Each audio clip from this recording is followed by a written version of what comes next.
Hi good morning. അപ്പോൾ നമ്മുടെ ഇന്നത്തെ റെസിപ്പി നല്ല സോഫ്റ്റ് ആയിട്ടുള്ള വട്ടയപ്പമാണ്. എല്ലാവർക്കും വട്ടയപ്പം വളരെ ഇഷ്ടമായിരിക്കും. നമ്മൾ പലപ്പോഴും ബേക്കറിയിൽ നിന്ന് വാങ്ങിച്ചിട്ടാണ് വട്ടയപ്പം കഴിക്കാറുള്ളത്.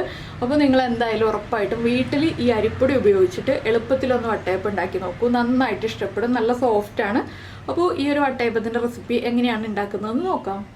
നമുക്ക് നമ്മുടെ അരിപ്പൊടി ഉപയോഗിച്ചിട്ടുള്ള വട്ടയപ്പത്തിന് ആവശ്യമായിട്ടുള്ള ഇൻഗ്രീഡിയൻസ് നോക്കാം. ഞാനിപ്പോൾ 1 കപ്പ് അരിപ്പൊടിയാണ് എടുത്തിട്ടുള്ളത്. ഇത് പത്തിരിയുടെ പൊടിയാണ്. നമുക്ക് അപ്പത്തിൻ്റെയോ ഇടിയപ്പത്തിൻ്റെയോ പത്തിരിയുടെ പൊടി എടുക്കാം കേട്ടോ. പുട്ടിൻ്റെ പൊടി എടുക്കരുത്. പുട്ടിൻ്റെ പൊടി എടുത്തിട്ടുണ്ടെങ്കിൽ പെർഫെക്റ്റ് ആവില്ല. തരിയുള്ള പൊടി ഉപയോഗിച്ച് നമ്മൾ വട്ടയപ്പം ഉണ്ടാക്കിയിട്ടുണ്ടെങ്കിൽ പെർഫെക്റ്റ് ആവില്ല. അതുകൊണ്ടാണ്. അപ്പോൾ 1 കപ്പ് അരിപ്പൊടിയിലേക്കായിട്ട് ഞാൻ 1/4 കപ്പ് അവിലെടുത്തിട്ടുണ്ട്. അവിലൊന്ന് സോക്ക് ചെയ്തെടുക്കണം, എന്നാലേ നമുക്ക് വേഗം അരഞ്ഞ് കിട്ടുള്ളൂ. അതുപോലെ തന്നെ 6 ടേബിൾ സ്പൂൺ പഞ്ചസാര എടുത്തിട്ടുണ്ട്. 6 ടേബിൾ സ്പൂൺ പഞ്ചസാര എന്ന് പറയുമ്പോൾ നമ്മൾ വൈകുന്നേരം സ്നാക്കായിട്ട് കഴിക്കുന്ന രീതിയിലാണ് ഞാൻ ഈ വട്ടയപ്പം ചെയ്യുന്നത്. അപ്പോൾ ആവശ്യത്തിന് മധുരം ഉണ്ടാവും. നിങ്ങൾക്ക് കറി കൂട്ടി കഴിക്കാനാണ്. ഇപ്പോൾ ചില ദിവസങ്ങളിൽ നമ്മളിപ്പോൾ ക്രിസ്മസിനും ഈസ്റ്ററിനും ഒക്കെ ബ്രേക്ക്ഫാസ്റ്റ് ആയിട്ട് ഉണ്ടാക്കാറുണ്ട് ഈ അപ്പം. അപ്പോൾ അത് കറി കൂട്ടിയിട്ടാണ് കഴിക്കുക. അങ്ങനെ ആകുമ്പോൾ ഒരു 4 ടേബിൾ സ്പൂൺ പഞ്ചസാര ചേർത്താൽ മതി. ബ്രേക്ക്ഫാസ്റ്റ് ആയിട്ട് കഴിക്കാനാണെങ്കിൽ, ഇല്ല നമുക്ക് സ്നാക്കായിട്ട് കഴിക്കാനാണെങ്കിൽ 6 ടേബിൾ സ്പൂൺ പഞ്ചസാര ചേർക്കാം. അതിലേക്കായിട്ടൊരു 3/4 കപ്പ് തേങ്ങ ചിരവിയതെടുത്തിട്ടുണ്ട്. ഇനി നമുക്ക് ഇതെല്ലാം ചേർത്തൊന്ന് അരച്ചെടുക്കണം. ഇതിലേക്ക് ഇനി വേണ്ടത് ഈസ്റ്റ്, ഉപ്പ്, വെള്ളം ഒക്കെയാണ്. അപ്പോൾ ഇത് അരച്ചെടുക്കാൻ വളരെ എളുപ്പമാണ് കേട്ടോ. നമ്മൾ മറ്റ് അരി അരച്ച് വട്ടയപ്പം ഉണ്ടാക്കുന്നതിനേക്കാൾ വളരെ ഈസി ആയിട്ട് നമുക്ക് ഈ ഒരു റെസിപ്പി ചെയ്യാം. പിന്നെ എന്താണെന്ന് വെച്ചാൽ നിങ്ങൾ എടുക്കുന്ന ഈസ്റ്റ് നല്ല ഈസ്റ്റ് ആയിരിക്കണം. നല്ല ഈസ്റ്റ് എന്ന് പറഞ്ഞിട്ടുണ്ടെങ്കിൽ എക്സ്പയറി ഡേറ്റ് കഴിയാത്ത ഈസ്റ്റ് എടുക്കണം. എക്സ്പയറി ഡേറ്റ് കഴിഞ്ഞ ഈസ്റ്റ് എടുത്തിട്ടുണ്ടെങ്കിൽ പൊങ്ങി വരാൻ താമസം ഉണ്ടാവും, പെർഫെക്റ്റ് ആവില്ല. അതുപോലെ അപ്പത്തിൻ്റെ മാവ് പൊളിച്ചു പോകാതെയും ശ്രദ്ധിക്കണം. പൊങ്ങി കഴിഞ്ഞാൽ ഉടനെ തന്നെ അപ്പം ഉണ്ടാക്കണം. അപ്പോൾ നമുക്ക് അരയ്ക്കാനായിട്ട് ഒരു മിക്സിയുടെ ജാർ എടുക്കാം. അതിന് മുന്നേ ആയിട്ട് ഞാനിപ്പോൾ ഇതിലേക്ക് കുറച്ച് വെള്ളം ചേർക്കാണ്, ഒന്ന് സോക്കായി കിട്ടാനായിട്ട്. അതിൽ വേഗം തന്നെ സോക്കായി കിട്ടും. നമ്മളിതുപോലെ വെള്ളം ചേർത്ത് റെഡിയാക്കി വെച്ചിട്ടുണ്ട്. ഇതൊരു 5 മിനിറ്റിനുള്ളിൽ തന്നെ സോക്കായി കിട്ടും. നമ്മൾ ബാക്കിയുള്ള ഇൻഗ്രീഡിയൻസ് എല്ലാം മിക്സിയുടെ ജാറിലേക്ക് ചേർക്കുമ്പോൾ തന്നെ അതിൽ സോക്കായി വന്നോളൂ. ഇപ്പോൾ തന്നെ ഇതാ സോക്കായിക്കൊണ്ടിരിക്കുന്നുണ്ട്. അപ്പോൾ ഇതിൽ വൈറ്റ് അവൽ തന്നെ ചേർക്കണം കേട്ടോ, ഇല്ലെങ്കിൽ നമ്മുടെ അപ്പത്തിൻ്റെ കളറ് മാറിപ്പോവും. മട്ട അവൽ ചേർത്തിട്ടുണ്ടെങ്കിൽ, വൈറ്റ് അവൽ ചേർത്താലാണ് പെർഫെക്റ്റ് ആ വൈറ്റ് കളർ കിട്ടുക. പിന്നെ ഇതിലേക്ക് ചേർക്കേണ്ടത് ഏലക്കപ്പൊടിയാണ്. ഞാനിപ്പോൾ ഏലക്ക ചേർത്ത് അരയ്ക്കാൻ പോവുകയാണ്. ഏലക്കപ്പൊടി എൻ്റെ കയ്യിലില്ല. അപ്പോൾ നിങ്ങൾക്ക് ഏലക്ക ചേർത്ത് അരയ്ക്കാം, ഇല്ലെങ്കിൽ ഏലക്കപ്പൊടി എടുക്കാം. നമ്മുടെ മിക്സിയുടെ ജാറിലേക്ക് നമുക്ക് ആദ്യം നമ്മുടെ തേങ്ങ ചേർക്കാം.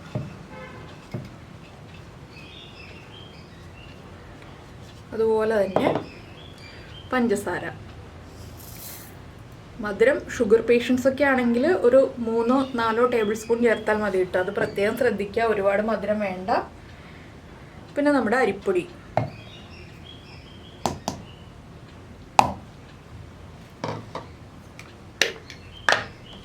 ഇതിലേക്ക് ഇനി നമ്മൾ ചേർക്കുന്നത് ഈസ്റ്റാണ്. ഞാനിപ്പോൾ ഇവിടെ എടുത്തിട്ടുള്ളത് ആക്റ്റീവ് ഡ്രൈഡ് ഈസ്റ്റാണ്, ചെറിയ തരികളുള്ള ഈസ്റ്റ്.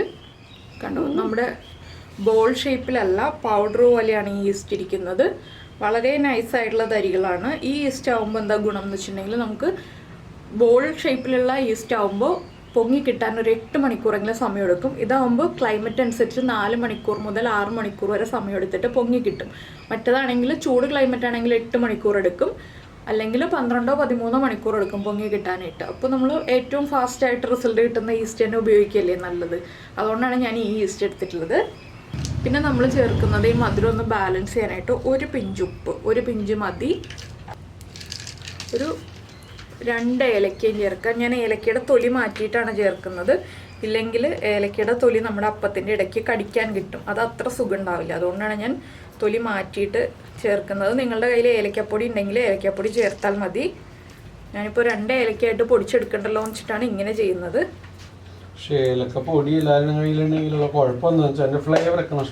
അത് ശരിയാണ്. ഏലക്കപ്പൊടി നമ്മൾ നേരത്തെ പൊടിച്ചു വെച്ചിട്ടുണ്ടെങ്കിൽ അതിൻ്റെ ഫ്ലേവർ മിസ്സായിപ്പോവും. അതുകൊണ്ടാണ് നമ്മൾ ഏലക്ക പൊടിച്ചധികം വെക്കാത്തത്. പിന്നെ നമ്മൾ ഓണം വിഷു സീസണൊക്കെ ആകുമ്പോൾ ഏലക്ക പൊടിച്ച് വെക്കും. ഇപ്പോൾ നമ്മുടെ അവിൽ ഇതാകണ്ടോ കറക്റ്റായിട്ട് സോക്കായി വന്നിട്ടുണ്ട്. ഈ അവിലും കൂടി ചേർക്കാം. ഞാൻ ആദ്യം ഒരു കപ്പ് വെള്ളം ചേർത്തിട്ടാണ് അരച്ചെടുക്കാൻ പോകുന്നത്. അതിന് ശേഷം നമുക്ക് വെള്ളം കുറവാണെങ്കിൽ ബാക്കി വെള്ളം ചേർക്കാം. ഏകദേശം 1.5 കപ്പ് വെള്ളം വേണ്ടി വരും കേട്ടോ ഞാൻ എടുത്തിരിക്കുന്ന ഈ പൊടിക്ക്. അപ്പോൾ ഞാൻ ആദ്യം 1 കപ്പ് ഒഴിച്ചിട്ടുണ്ട്, ബാക്കി നമുക്ക് പിന്നീട് ചേർക്കാം. അപ്പോൾ നമ്മൾ നമ്മുടെ വട്ടയപ്പത്തിനുള്ള മാവ് അരച്ചെടുത്ത് കഴിഞ്ഞു. ഞാൻ 1 കപ്പ് വെള്ളം ചേർത്താണ് അരച്ചെടുത്തിട്ടുള്ളത്. ഇനിയിപ്പോൾ നമുക്കിതൊരു വേറെ പാത്രത്തിലേക്ക് മാറ്റി വയ്ക്കാം പൊങ്ങി വരാൻ വേണ്ടിയിട്ട്.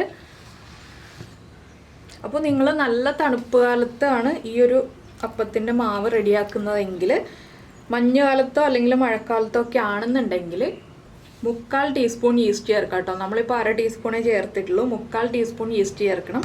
അപ്പോഴാണ് കറക്റ്റായിട്ട് പൊങ്ങി വരുള്ളൂ ഈ പറയുന്ന സമയത്തിൽ. അല്ലെങ്കിൽ തണുപ്പ് സമയത്ത് പൊങ്ങി വരാൻ കൂടുതൽ സമയമെടുക്കും. 12 മണിക്കൂർ 13 മണിക്കൂർ വരെ സമയമെടുക്കും. അതുകൊണ്ടാണ് ഇങ്ങനെ എടുത്ത് പറയുന്നത്. ഇനി നമുക്ക് ഈ മിക്സിയുടെ ജാറിലേക്ക് കുറച്ച് വെള്ളം ചേർത്തൊന്ന് മിക്സ് ചെയ്ത് ഒഴിച്ചു കൊടുക്കാം.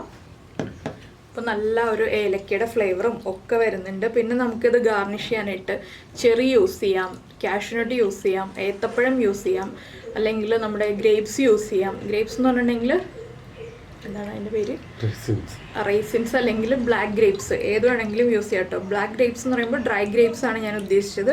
അപ്പോൾ കുറച്ച് വെള്ളവും കൂടി നമ്മളിതിലേക്ക് ചേർക്കുന്നുണ്ട്. ഇനി നമുക്കിതൊന്ന് മിക്സ് ചെയ്ത് വയ്ക്കാം. ഇടയ്ക്ക് കാര്യങ്ങൾ പറഞ്ഞു വരുമ്പോൾ നമ്മൾ ഉദ്ദേശിക്കുന്ന സാധനത്തിൻ്റെ പേര് പെട്ടെന്ന് കിട്ടില്ല. അതുകൊണ്ടാണ് ഞാൻ എന്താണ് അതിൻ്റെ പേരെന്ന് ചോദിച്ചത് കേട്ടോ. അപ്പോൾ നിങ്ങളെല്ലാവരും വിചാരിക്കും ഇതെന്താണ് ഇങ്ങനെ ചോദിക്കുന്നതെന്ന് വിചാരിക്കണ്ട. ഞാനത് പെട്ടെന്ന് പറഞ്ഞു വന്നപ്പോൾ വിട്ടുപോയി. അപ്പോൾ കണ്ടോ, നമ്മുടെ ബാറ്റർ കറക്റ്റായിട്ട് റെഡിയായി വന്നിട്ടുണ്ട്.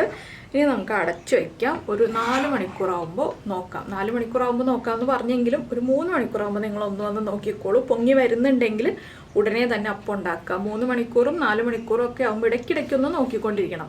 3 മണിക്കൂറാകുമ്പോൾ മുതലൊന്ന് നോക്കിക്കോളൂ. അപ്പോൾ ഞാൻ മധുരമൊക്കെ ഒന്ന് ചെക്ക് ചെയ്യട്ടെ. മധുരമൊക്കെ ആവശ്യത്തിനുണ്ടാവും. എന്താണെന്ന് വെച്ചാൽ നമ്മൾ 6 ടേബിൾ സ്പൂൺ പഞ്ചസാര ചേർത്തിട്ടുണ്ടല്ലോ. അപ്പോൾ നിങ്ങൾ മധുരം ഈ സ്റ്റേജിലൊന്ന് ചെക്ക് ചെയ്ത് നോക്കുക. മധുരം കുറവായിട്ട് തോന്നുകയാണെങ്കിൽ കുറച്ച് പഞ്ചസാരയും കൂടി ചേർത്തൊന്ന് ഇളക്കി മിക്സ് ചെയ്ത് വയ്ക്കുക. മധുരം കുറവായിരിക്കില്ല, ഈ ഒരു അളവിലേക്ക് ഇത്രയും മധുരം മതി, അല്ലെങ്കിൽ ഓവർ മധുരമായി നമുക്ക് കഴിക്കാൻ പറ്റില്ല. അതുകൊണ്ടാണ്. അപ്പോൾ മാവ് ഇവിടെ ഇരിക്കട്ടെ, നമുക്ക് 4 മണിക്കൂർ കഴിഞ്ഞിട്ട് അപ്പം ഉണ്ടാക്കാം. അപ്പോൾ ഞാനിപ്പോൾ നമ്മുടെ അപ്പം കുക്ക് ചെയ്തെടുക്കാനായിട്ട് ഇതുപോലൊരു പാത്രം എടുത്തിട്ടുണ്ട്. ഇതിലേക്ക് ഒന്ന് വെളിച്ചെണ്ണ തടവി കൊടുത്തിട്ടുണ്ട്. വെളിച്ചെണ്ണയോ നെയ്യോ തടവി കൊടുക്കാം കേട്ടോ. നമുക്ക് നന്നായിട്ട് എല്ലാ ഭാഗത്തും സ്പ്രെഡ് ആവണം, വെളിച്ചെണ്ണയാണെങ്കിലും നെയ്യാണെങ്കിലും. ഇനിയിപ്പോൾ നമുക്ക് ഇഡ്ഡലി പാത്രത്തിൽ വെള്ളം തിളപ്പിക്കാൻ വെച്ചിട്ട് നമ്മുടെ മാവ് അതിലേക്ക് ഒഴിച്ചു കൊടുക്കാം. നമ്മൾ റെഡിയാക്കി വെച്ചിരിക്കുന്ന പാത്രത്തിലേക്ക് ഒഴിച്ചു കൊടുക്കാം. അപ്പോൾ നമ്മൾ ഇഡ്ഡലി പാത്രം ചൂടാക്കിയിട്ട് അതിലേക്ക് നമ്മുടെ പാൻ വെച്ച് കൊടുത്തിട്ടുണ്ട്. നമ്മൾ ഏത് പാത്രത്തിലാണോ അപ്പം കുക്ക് ചെയ്തെടുക്കുന്ന ആ പാത്രം വയ്ക്കുക. സ്റ്റീൽ പാത്രം വേണമെന്നുണ്ടെങ്കിൽ സ്റ്റീൽ പാത്രം വയ്ക്കാം കേട്ടോ. ഞാനിപ്പോൾ കുറച്ച് ഹൈറ്റുള്ള അപ്പം കിട്ടാൻ വേണ്ടിയിട്ടാണ് ഈ ഒരു പാത്രം വെച്ചിട്ടുള്ളത്. നിങ്ങൾക്ക് കുറച്ച് തിക്നെസ് ഉള്ള അപ്പം വേണമെന്നുണ്ടെങ്കിൽ ഇതുപോലൊരു പാത്രം എടുക്കാം. ഇല്ലെങ്കിൽ നമ്മൾ ചോറെടുക്കുന്ന സ്റ്റീൽ പാത്രം ഉണ്ടല്ലോ, വീടുകളിൽ പൊതുവെ എല്ലായിടത്തും ഉണ്ടാവാറുള്ളത്, അതുപോലത്തെ പാത്രം യൂസ് ചെയ്യാം. ഞാൻ ഇതിന് മുൻപ് വട്ടയപ്പം ഉണ്ടാക്കിയപ്പോൾ ആ പാത്രമാണ് യൂസ് ചെയ്തിരുന്നത്. അത് കണ്ടിട്ടുള്ളവർക്ക് അറിയാം. അപ്പോൾ നമ്മുടെ അപ്പത്തിൻ്റെ മാവ് നമുക്ക് പതുക്കെ നമ്മുടെ ഈ ഒരു റെഡിയാക്കി വെച്ചിരിക്കുന്ന പാനിലേക്ക് ഒഴിച്ചു കൊടുക്കാം. ഒരു പകുതിയെ ഞാൻ ഒഴിച്ചു കൊടുക്കുന്നുള്ളൂ. എന്താണെന്ന് വെച്ചിട്ടുണ്ടെങ്കിൽ ബാക്കി പൊങ്ങി വന്നോളും. അതുകൊണ്ടാണ് നമ്മൾ പകുതി ഒഴിച്ചു കൊടുക്കുന്നത് ഈ പാത്രത്തിൻ്റെ. ഇനി നമുക്കിത് അടച്ചു വെച്ച് 20 മിനിറ്റ് മുതൽ 25 മിനിറ്റ് വരെ കുക്ക് ചെയ്യാം. എന്താണെന്ന് വെച്ചാൽ നമ്മൾ കുക്ക് ചെയ്യാൻ വെച്ചിട്ട് ഒരു 20 മിനിറ്റ് കഴിയുമ്പോൾ ഒന്ന് തുറന്ന് നോക്കുക. ഒരു സ്ക്യൂവർ എടുത്ത് കുത്തി നോക്കുക. കറക്റ്റായിട്ട് കുക്കായിട്ടില്ല, സ്ക്യൂവറിൽ പിടിച്ചു വരുന്നുണ്ടെങ്കിൽ ഒരു 5 മിനിറ്റും കൂടി കുക്ക് ചെയ്യാൻ വയ്ക്കുക. പിന്നെ ഇതിൽ ഗാർണിഷ് ചെയ്യാനായിട്ട് നമുക്ക് ചെറിയോ ഏത്തപ്പഴോ എന്താണെങ്കിലും വെക്കാമെന്ന് ഞാൻ പറഞ്ഞല്ലോ. പക്ഷെ അത് ഈ ഒരു സ്റ്റേജിൽ വെച്ച് കൊടുക്കരുത്. ഇതൊന്ന് ഹാഫ് കുക്കായി കഴിഞ്ഞ് അപ്പോൾ ഒന്ന് സെറ്റായി തുടങ്ങുമ്പോൾ വെച്ച് കൊടുക്കുക. ഇല്ലെങ്കിൽ ഉള്ളിലേക്ക് താഴ്ന്നു പോവും. അപ്പോൾ നമുക്കിനി ഇത് അടച്ചു വെച്ചിട്ട് ഒരു 20 മിനിറ്റ് കഴിയുമ്പോൾ ചെക്ക് ചെയ്ത് നോക്കാം. ഇപ്പോൾ നമ്മൾ നമ്മുടെ അപ്പം കുക്ക് ചെയ്യാൻ വെച്ചിട്ട് ഒരു 20 മിനിറ്റായി. നമുക്കൊന്ന് തുറന്ന് നോക്കാം കുക്കായിട്ടുണ്ടോ എന്ന്. അപ്പോൾ ഇതാ നന്നായിട്ട് പൊങ്ങി വന്നിട്ടുണ്ട്. ഇനി നമുക്കിതിലേക്ക് ഇതിൻ്റെ നടുഭാഗത്തായിട്ട് ഒരു ഉണക്കമുന്തിരി വെച്ച് കൊടുക്കാം. ഇങ്ങനെ ഒരെണ്ണമാണ് വെച്ച് കൊടുക്കുന്നത്.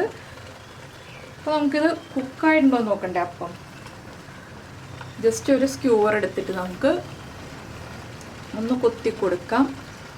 സ്ക്യൂവറിൽ ചെറുതായിട്ട് പിടിച്ചു വരുന്നുണ്ട്. അപ്പോൾ ഒരു 5 മിനിറ്റും കൂടി ഒന്ന് കുക്കായി വരട്ടെ. അതുവരെ നമുക്ക് വീണ്ടും അടച്ചു വയ്ക്കാം. അപ്പോൾ നമ്മളൊരു 5 മിനിറ്റും കൂടി നമ്മുടെ അപ്പം കുക്ക് ചെയ്തെടുത്തിട്ടുണ്ട്. ഞാൻ ഒന്നുകൂടി ഒന്ന് കുത്തി നോക്കുകയാണ്. ഇപ്പോൾ സ്ക്യൂവറിൽ അങ്ങനെ പിടിച്ചു വരുന്നില്ല കേട്ടോ. എന്താണെന്ന് വെച്ചിട്ടുണ്ടെങ്കിൽ ഇത് പശയുള്ള അരിപ്പൊടിയാണെന്ന് എനിക്ക് തോന്നുന്നു. അതുകൊണ്ടാണ് ചെറുതായിട്ട് പിടിക്കുന്നത്. അപ്പം കുക്കായിട്ടുണ്ട്. ഇനി നമുക്കിത് എടുത്ത് മാറ്റി വയ്ക്കാം. ചൂട് മാറിയിട്ട് പുറത്തേക്ക് എടുക്കാം. ചൂടോടുകൂടി പുറത്തേക്ക് എടുക്കാൻ പറ്റില്ല. അപ്പം ഞാനൊന്ന് എടുത്ത് പുറത്ത് വയ്ക്കട്ടെ. നമുക്ക് ഫ്ലെയിം ഓഫ് ചെയ്യാം. അപ്പോൾ 25 മിനിറ്റാണ് ഞാനിപ്പോൾ കുക്ക് ചെയ്തെടുത്തിട്ടുള്ളത്. ഇനി നമുക്കിത് മാറ്റി വയ്ക്കാം. അപ്പോൾ അപ്പോൾ നമ്മുടെ അപ്പം എന്താ ചൂടൊക്കെ മാറി വന്നിട്ടുണ്ട്. നമുക്കിതൊരു പ്ലേറ്റിലേക്ക് മാറ്റാം. അപ്പോൾ നിങ്ങൾ സൈഡിൽ നിന്ന് പതുക്കെ ഇതുപോലെ ഒന്ന് വിടിയിച്ചു കൊടുക്കുക കേട്ടോ, കൈ ഉപയോഗിച്ച്. വിട്ട് വന്നിട്ടില്ലെങ്കിൽ കൈ ഉപയോഗിച്ചൊന്ന് വിടിയിച്ചു കൊടുക്കുക. അതിനുശേഷം നമുക്കിത് കയ്യിലേക്ക് കമിഴ്ത്തിയെടുക്കാം. ഇതുപോലെ കമിഴ്ത്തി എടുത്തിട്ടുണ്ടെങ്കിൽ നമ്മുടെ അപ്പം നമ്മുടെ കയ്യിലേക്ക് വരും. അപ്പോൾ ഇതാ ഞാൻ കയ്യിലേക്ക് എടുത്തിട്ടുണ്ട്. ഇത് നമുക്ക് തിരിച്ചൊരു പ്ലേറ്റിലേക്ക് വെച്ച് കൊടുക്കാം. അപ്പോൾ ഞാൻ എന്താ പ്ലേറ്റിലേക്ക് വെച്ചിട്ടുണ്ട്. നമുക്കിനി ഇത് കട്ട് ചെയ്തിട്ട് സെർവ് ചെയ്യാവുന്നതേ ഉള്ളൂ. അപ്പോൾ നല്ല സോഫ്റ്റാണ്, നിങ്ങൾക്കിത് തൊടുമ്പോൾ തന്നെ മനസ്സിലാവും നല്ല സോഫ്റ്റ് ആണെന്നുള്ളത്. ഞാൻ കട്ട് ചെയ്തിട്ട് കാണിച്ചു തരാം എങ്ങനെയുണ്ടെന്നുള്ളത്. അതിന് മുന്നേ ഞാനൊരു 2 ഫോട്ടോ എടുക്കട്ടെ. ഫോട്ടോ എടുത്തിട്ട് കട്ട് ചെയ്ത് കാണിക്കാം കേട്ടോ. അപ്പോൾ നമ്മുടെ അപ്പത്തിൻ്റെ ഫോട്ടോയൊക്കെ എടുത്തു കഴിഞ്ഞു. അപ്പം കട്ട് ചെയ്തെടുത്തിട്ടുണ്ട്. ഒരു പീസേ കട്ട് ചെയ്തുള്ളൂ കേട്ടോ. കണ്ടോ, നല്ല സോഫ്റ്റ് ആയിട്ടുള്ള അപ്പമാണ്. ഇതുപോലെ ഞാൻ പ്രസ് ചെയ്യുമ്പോൾ തന്നെ നിങ്ങൾക്ക് മനസ്സിലാവും അപ്പത്തിൻ്റെ സോഫ്റ്റ്നെസ്. കണ്ടോ, നല്ല പഞ്ഞി പോലെ ഇരിക്കുന്നുണ്ട്. അപ്പോൾ പശയില്ലാത്ത അരിപ്പൊടി ആണെങ്കിലും നിങ്ങൾ ഉപയോഗിക്കുന്ന അരി ഉപയോഗിച്ചിട്ടാണെങ്കിലും പശയില്ലാത്തതാണെങ്കിൽ കുറച്ചുകൂടി നന്നായിട്ട് വരും ടെക്സ്ചർ. ഇപ്പോൾ എൻ്റെ കയ്യിൽ കിട്ടിയ അരിപ്പൊടി പശയുള്ളതായതുകൊണ്ടാണ് ഈ നടുഭാഗം ഒന്ന് പൊങ്ങിയിട്ട് ചെറുതായിട്ട് പൊട്ടി വന്നത്. അപ്പോൾ ഉള്ള വേവാനും കുറച്ച് സമയം എടുത്തു. പക്ഷേ സോഫ്റ്റ്നെസ്സിലൊന്നും ഒരു പ്രശ്നമില്ല. പശ ഉണ്ടെങ്കിലും പശ ഇല്ലെങ്കിലും സോഫ്റ്റാണ് എപ്പോഴും. അപ്പം ഉണ്ടാക്കുമ്പോൾ കറക്റ്റ് ഇൻഗ്രീഡിയൻസ് ഒക്കെയാണ് ചേർക്കുന്നതെന്നുണ്ടെങ്കിൽ. പിന്നെ ഈസ്റ്റിന് പകരം വേറെ എന്തെങ്കിലും ചേർക്കാൻ പറ്റുമോ എന്ന് ചോദിക്കരുത് കേട്ടോ. എന്താണെന്ന് വെച്ചിട്ടുണ്ടെങ്കിൽ ഈസ്റ്റിന് പകരം നമുക്ക് ആകെയുള്ളൊരു ഓപ്ഷൻ ബേക്കിംഗ് സോഡയാണ്. പക്ഷേ ബേക്കിംഗ് സോഡ ചേർത്തിട്ടുണ്ടെങ്കിൽ ഇത്രയും പെർഫെക്റ്റ് ആവില്ല. ഈസ്റ്റ് തന്നെ ചേർത്താലേ പെർഫെക്റ്റ് ആവുള്ളൂ. പിന്നെ പുളിക്കുന്നതിന് മുന്നേ തന്നെ അപ്പം ഉണ്ടാക്കിയാൽ അപ്പത്തിന് ടേസ്റ്റ് ഉണ്ടാവുള്ളൂ. പുളിച്ച് കഴിഞ്ഞിട്ട് അപ്പം ഉണ്ടാക്കിയിട്ടുണ്ടെങ്കിൽ അപ്പത്തിന് ടേസ്റ്റ് ഉണ്ടാവില്ല. ഈ 2 കാര്യങ്ങൾ ശ്രദ്ധിച്ചിട്ടുണ്ടെങ്കിൽ നമുക്ക് നല്ല പെർഫെക്റ്റ് ആയിട്ട് അപ്പം ഉണ്ടാക്കാൻ പറ്റും. അപ്പോൾ നിങ്ങൾ എന്തായാലും ക്രിസ്മസിനോ ഈസ്റ്ററിനോ അല്ലെങ്കിൽ വെറുതെ വൈകുന്നേരം ചായക്ക് ഹെൽത്തി ആയിട്ടൊരു പലഹാരം വേണമെന്നുണ്ടെങ്കിൽ ഈ ഒരു വട്ടയപ്പം ട്രൈ ചെയ്യാവുന്നതാണ്. ആവിയിൽ വേവിക്കുന്നതായതുകൊണ്ട് എല്ലാവർക്കും കഴിക്കാം. മധുരം കുറച്ചുണ്ടാക്കുകയാണെങ്കിൽ ഡയബറ്റിക് പേഷ്യൻസിനും കഴിക്കാം. അപ്പോൾ എല്ലാവർക്കും ഈ ഒരു റെസിപ്പി ഇഷ്ടമായി എന്ന് വിചാരിക്കുന്നു. സാധാരണ അരി അരച്ച് വട്ടയപ്പം ഉണ്ടാക്കുക എന്ന് പറയുമ്പോഴല്ലേ എല്ലാവർക്കും മടിയാവുള്ളൂ. ഇതാകുമ്പോൾ എളുപ്പമല്ലേ, അധികം സമയവും വേണ്ട. നമ്മളൊന്ന് മിക്സ് ചെയ്ത് വെക്കുക എല്ലാം ചേർത്തിട്ട്. അതിനുശേഷം ഒരു 4 മണിക്കൂർ കഴിയുമ്പോൾ അപ്പം ഉണ്ടാക്കുക. അപ്പോൾ നമ്മുടെ ഈ റെസിപ്പി ഇഷ്ടമായി എന്നുണ്ടെങ്കിൽ നിങ്ങളുടെ ഫ്രണ്ട്സിനും ഫാമിലി മെമ്പേഴ്സിനും ഒക്കെ കുക്കിംഗ് താല്പര്യമുണ്ടെന്നുണ്ടെങ്കിൽ അവർക്ക് ഈ റെസിപ്പി ഒന്ന് ഷെയർ ചെയ്ത് കൊടുക്കുക. അതുപോലെ തന്നെ നിങ്ങൾക്ക് ഇഷ്ടപ്പെടുന്ന റെസിപ്പികൾക്കൊക്കെ മറക്കാതെ ഒരു ലൈക്കും കൂടി തരിക. ആ ലൈക്ക് കാണുമ്പോൾ ലൈക്കിൻ്റെ എണ്ണം കൂടുമ്പോൾ ഒക്കെ നമുക്ക് കൂടുതൽ നല്ല നല്ല റെസിപ്പികൾ ചെയ്യാനുള്ളൊരു സന്തോഷം തോന്നും. അതുകൊണ്ടാണ്. അതുപോലെ ഇത്ര ആൾക്കാർക്ക് ഇഷ്ടപ്പെടുന്നുണ്ടല്ലോ എന്നുള്ളൊരു കാര്യവും കൂടി മനസ്സിലാവുമല്ലോ. എല്ലാവരും കമൻറ്റ് ചെയ്യാറില്ല. അപ്പോൾ കമൻറ്റ് ചെയ്യുന്ന ആളുകൾ വളരെ കുറവാണ്. വീഡിയോ കാണുന്നവരും ലൈക്ക് ചെയ്യുന്നവരും കൂടുതലാണ്. അപ്പോൾ അത് വെച്ചിട്ടാണ് ഞാൻ ലൈക്ക് ചെയ്യാമെന്ന് പറയുന്നത്. അപ്പോൾ നമ്മുടെ ഈ ഒരു റെസിപ്പി ഇഷ്ടമായി എന്നുണ്ടെങ്കിൽ മറക്കാതെ ലൈക്ക് ചെയ്യുമല്ലോ അല്ലേ, ലൈക്ക് ചെയ്യുന്ന കാര്യം പറഞ്ഞതുകൊണ്ട്. പിന്നെ നമ്മുടെ ചാനൽ ആദ്യമായിട്ട് കാണുകയാണെങ്കിൽ നമ്മുടെ വീഡിയോ പ്രസൻറ്റ് ചെയ്യുന്ന രീതിയൊക്കെ ഇഷ്ടമായിരുന്നുണ്ടെങ്കിൽ നമ്മുടെ ചാനലൊന്ന് സബ്സ്ക്രൈബ് ചെയ്യുക. സബ്സ്ക്രൈബ് ചെയ്യുന്നതിന് ഈ വീഡിയോയുടെ താഴെയുള്ള റെഡ് സബ്സ്ക്രൈബ് ബട്ടൺ ഒന്ന് ക്ലിക്ക് ചെയ്യുക. അതിൻ്റെ റൈറ്റ് സൈഡിലുള്ള ബെല്ലൈക്കണും ക്ലിക്ക് ചെയ്യുക. അപ്പോൾ ഓൾ എന്ന് പറഞ്ഞിട്ടൊരു ഓപ്ഷൻ വരും. ആ ഓളും കൂടി പ്രസ് ചെയ്തിട്ടുണ്ടെങ്കിൽ മാത്രമേ ഞാൻ എപ്പോഴും വീഡിയോ അപ്ലോഡ് ചെയ്യുമ്പോൾ നിങ്ങൾക്ക് നോട്ടിഫിക്കേഷൻ വരുള്ളൂ. അപ്പോൾ നമുക്ക് നമ്മുടെ അടുത്ത റെസിപ്പിയുമായിട്ട് അടുത്ത ദിവസം വീണ്ടും കാണാം.